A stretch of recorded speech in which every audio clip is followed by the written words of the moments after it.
Janoza og'ir judolik juda katta yo'qotish bo'ldi. Afsuski, taniqli aktrisa vafot etdi. Assalomu alaykum hurmatli tomoshabin do'stlar, kanalimizga xush kelibsiz. O'zbek hamda jahon shou-biznes olamidagi eng tezkor va qaynoq yangiliklarni o'tkazib yubormaslik uchun kanalimizga obuna bo'lib, videoroliklarimiz davomida bor yo'g'i bir donadan layk hamda podpisatsiya tugmachalarini bosib qoldirishni unutmang. Hech qanday operatsiyalarsiz ideal qomatga ega bo'lishni istasangiz, hoziroq biz bilan bog'laning. Full body Columbia original latex korseta forum time losinalarimizdan xarid qiling va o'zingiz xohlagan ideal qomatga ega bo'ling.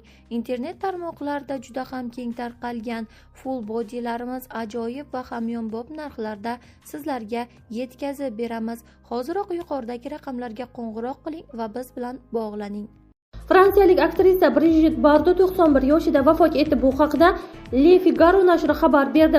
Brigitte Bardot Parijda dunyoga kelgan, yoshligida balet bilan shug'ullangan, keyinchalik fotomodel va aktrisaga aylangan. Aktrisa 1952-yilda Normand Tuynugi komediyasi orqali kinoda debyut qiladi va bir yil o'tib Manina bikinidagi qiz melodramasida bosh rolni oladi. U 1952-1956 yillar oralig'ida Bardot 17 ta filmda suratga tushgan, ammo haqiqiy yulduzlik onlari o'z turmush o'rtog'i Roger Vadim rejissyorligida ishlangan va Xudo ayolni yaratdi filmidagi bosh roli orqali kelgan edi. Bardot aktrisa sifatida Alain Delon, Marcello Mastroianni bilan ham ishlagan.